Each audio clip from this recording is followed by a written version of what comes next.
Hey guys, it's DYEN, and today I'm going to be talking to you about how to make a full possession style hard techno track in the style of like 999, 999, 999, slow-mo, like that style, TRYM. As usual, you can get the full project files, samples, MIDI, presets, everything from this video is available at the top of the description on my Bandcamp. This really helps support me if you guys enjoy these videos.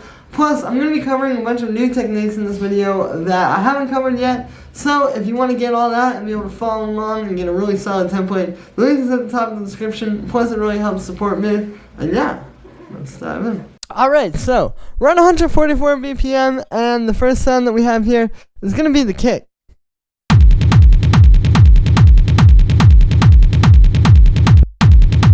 Now, this is a rumble kick, and it's made with two layers. It's made with like our standard, like just nice, punchy, hard techno kick. You can see it's just a really solid one that I've layered here that I've now brought in.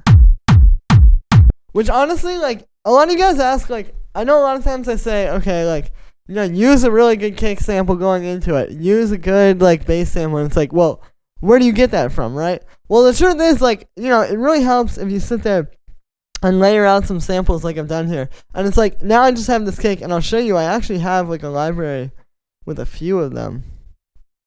So now it's like, okay, I'm making a hard techno track. Well, which one of these kicks am I going to use? You know what I mean? It's a lot easier than going and every single time having to do that from scratch. So I really recommend doing that. And I think that's really where that process of just like finding a good sample and not having to do too much to it comes from. It's just having that set up. Then we have the bass, which this bass is a rumble bass, but as you can hear, it's actually made with a tom sample. So it's a little bit of a different method of making it, but I've noticed this in a few of these tracks, particularly, like, I think ShlÃ does this a lot, and like, it's a really interesting take on the rumble kick, right? Because it is that. But then, and you can hear, you still get that nice, like, rumbly deep bass, right? Like, we still got all that going on. But you get a lot of atmosphere from that on top of it, like that high end. And we can even take a utility and maybe make this mono.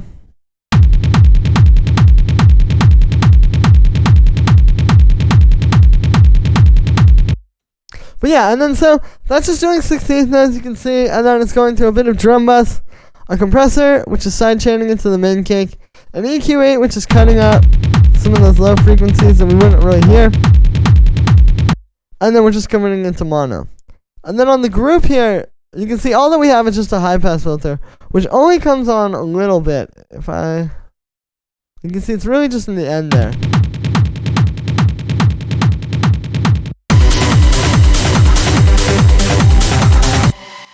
Then we have the bass lead.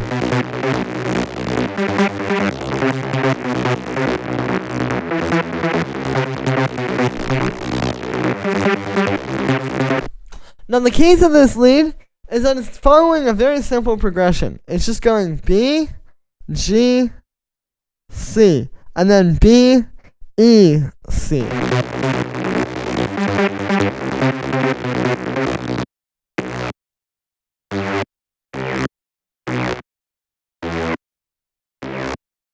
right? Like, it's all just that. But then, what really makes this one work, I think, is the way that it's 16 notes. Like that constant da-da-da-da-da-da. And then also, it's bouncing up here on some of those. So it's like we have the steady just da-da-da-da-da-da all the way through. And then you take that and, like, at some places, like, having it jump up like that. And even here, going up to that C. So it's very, like, nice and dark sounding with the B down there.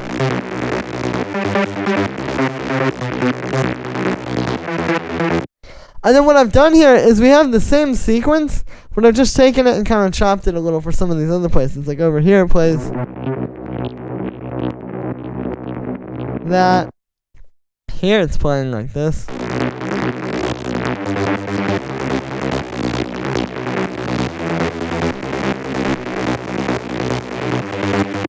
So it's just kind of like making it work throughout the track, right? Like you don't want it to just play the same thing the whole way through, but kind of like making it change and evolve as the arrangement moves on. Like this is the most full part. So we want it to be playing that, but then over here, you can see that's going to fit in a lot better. So yeah, and then underneath that we have this. Well, actually, I'll show you the sound on this one first. So the sound here is made with 2 layers of wavetable. What it is it's the saw wave with the phase sync unison.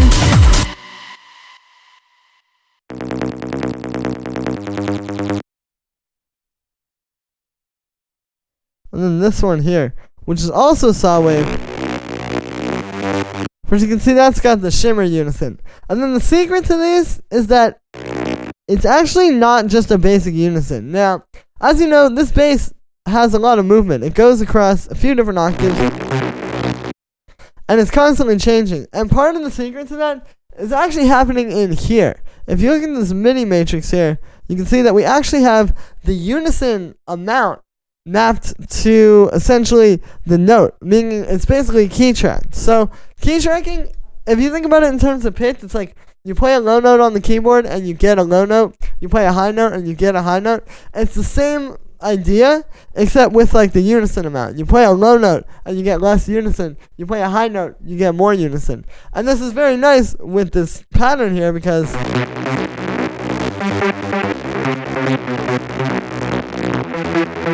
as you can hear, we're bouncing around a lot, so it's making it a lot more dynamic. And it's a little thing that you wouldn't really notice, but then like if you try to go and make this on your own without the unison key tracking and without the multiple layers, like you see how the little nuances like that are what makes each sound special. And the last thing here to talk about is just, you can see I have this filter frequency of each of these mapped to a macro, so it just makes it really easy to work with them as one synth. And yeah, then we have that going through a bit of multiband distortion. This is my patented multiband distortion method where we've got the highs, the mids, and then the lows are just dry. Now this one gets really interesting because we have this really crunchy wave shaping. Like it's really nasty sounding in the highs. But then when we get to a place over here, like where this filter is more closed,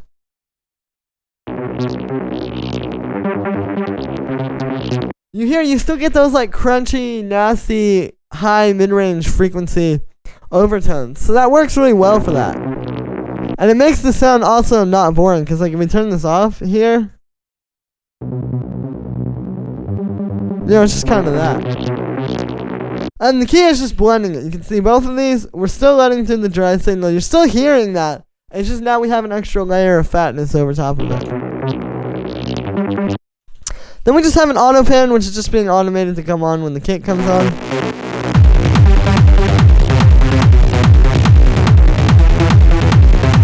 So it's like this being sidechained to the kick. And then I just have a high pass filter. And then we have this distortion lead.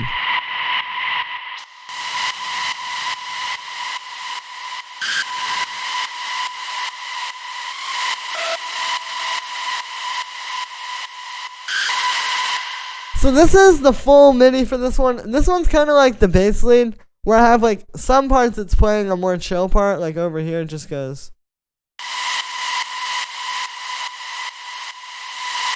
But you notice this one is even less notes than that.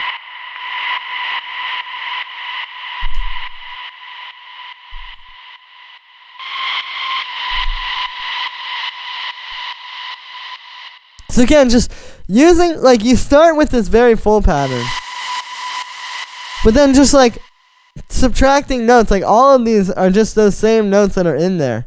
It's just adding and subtracting, or subtracting notes really here and there to make it more simple for some parts. But the actual main MIDI is pretty straightforward too. Like, it's root note. That's just the 6th. We have like C there. That's the 4th. Like, honestly, not that crazy. This is just the minor 7. It just fits really well over that bass lead.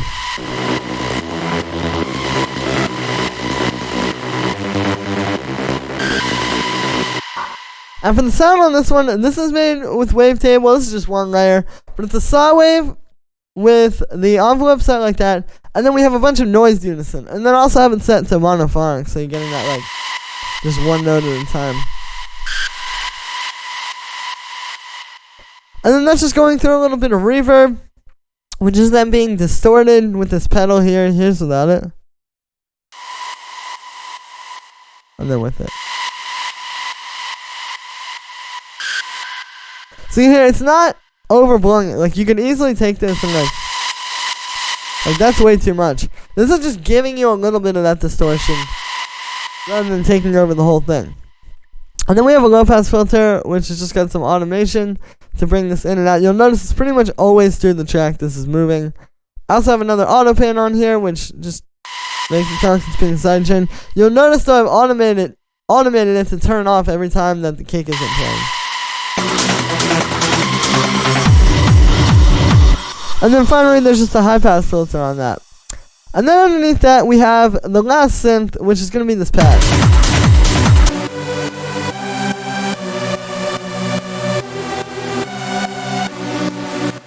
So you can hear it's just this nice kind of like dark pattern. It's written to work really well over top of like this other stuff.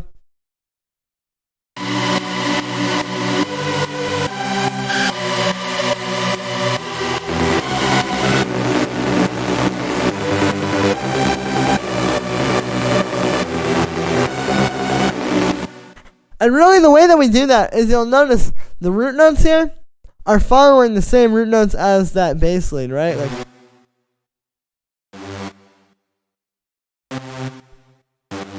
that's the same note the bass is playing, that's the same note the bass is playing. Like, it's all just based on that.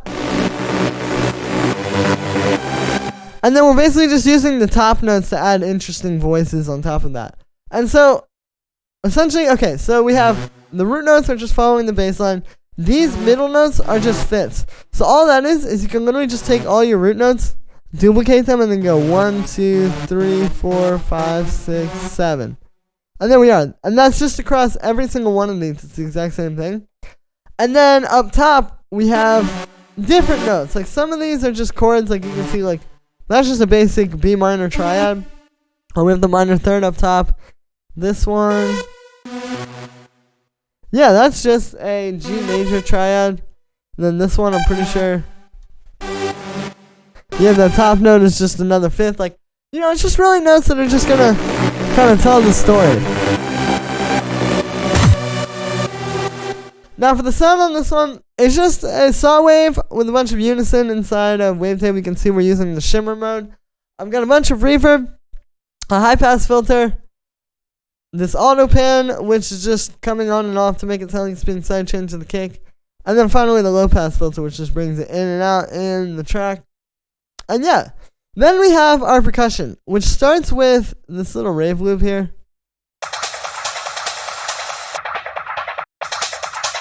So it's just one of those classic like 90s, 2000s style techno rave loops that a lot of people are using in the style of techno now. So I have this one in here in the break. And basically, this just builds us up, right? It's just going like, because you wouldn't want to do like a huge building snare or anything like that.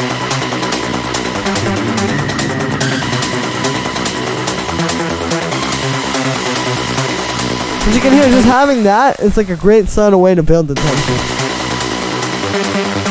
And then the key to this is that it's just two automations. It's a low pass filter, which is coming up, and then back down at the end. And then a reverb, which just makes it like really disappearing.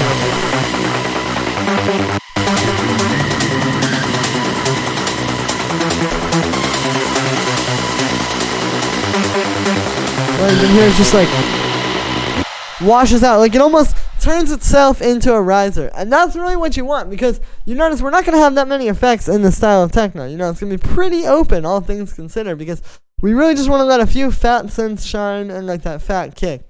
So like this turning into a riser with the reverb is a really effective way to still get that effect. Obviously, yeah, we would love to do like a big but we can't. So this is like a good way to still get that. And I also like to keep that separate from the main percussion too. But then we have the main percussion, which starts with this rave loop, which is actually just the same one that you saw. And what's happening is it's doing like this interesting rhythm with this other one underneath it.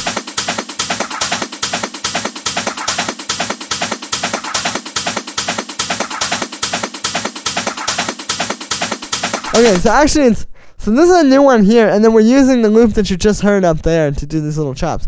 So all it is it's this one going, and then on the 4, this goes.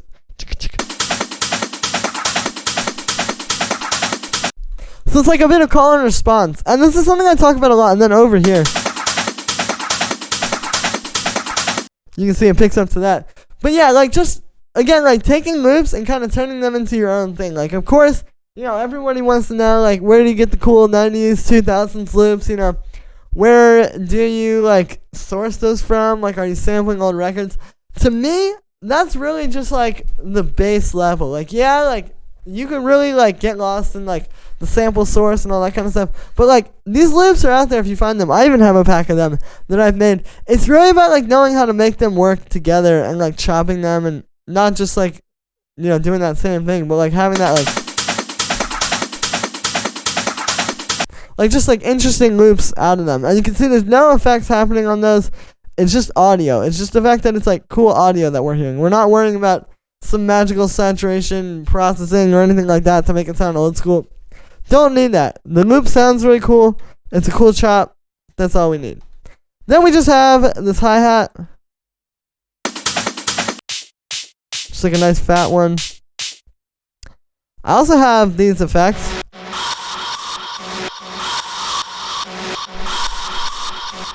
Where I essentially just took this. It's like these two little effect sounds. This is from my Definitive Track Effects pack. You can really hear it in the intro.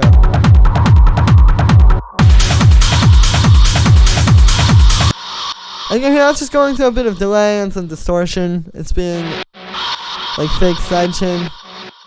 And then it's building up with a low pass filter. And then on the group of percussion, there's just a low pass filter which brings everything in. And the intro here, you know, it's really good for these like long, hard techno arrangements.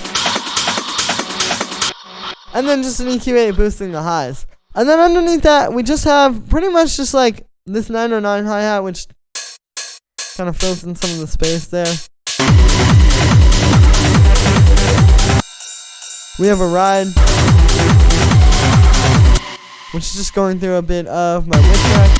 Which, let me know if you guys want to see a video about this, because I know, like, rides, typically, you're not going to make them mono. Typically, you're going to want to do something to them to kind of spread them out. So let me know. I could definitely make a video just about how to make your rides really wide and make them sound really professional. But yeah, other than that, it's just some very simple effects. Like, we have a little reverse crash.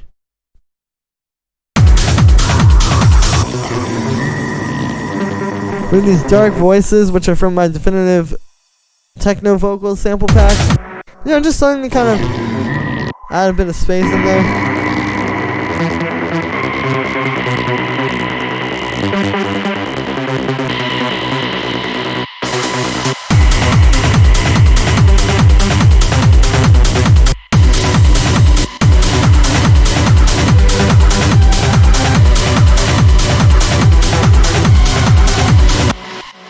Yeah, so that's gonna be it for this one, guys. I hope you enjoyed. As always, make sure to like this video as well as subscribe, and let me know what you think of this video in the comments. Like I said in the beginning, you can get this full project file, samples, MIDI, presets, literally the entire template for this really solid track. I mean, you can release this as it is.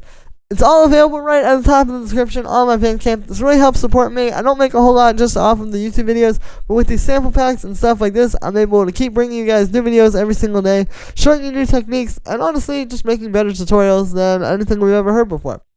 So So yeah, thank you very much, everybody. I appreciate all the support. I hope you enjoyed, and I'll see you tomorrow with another video.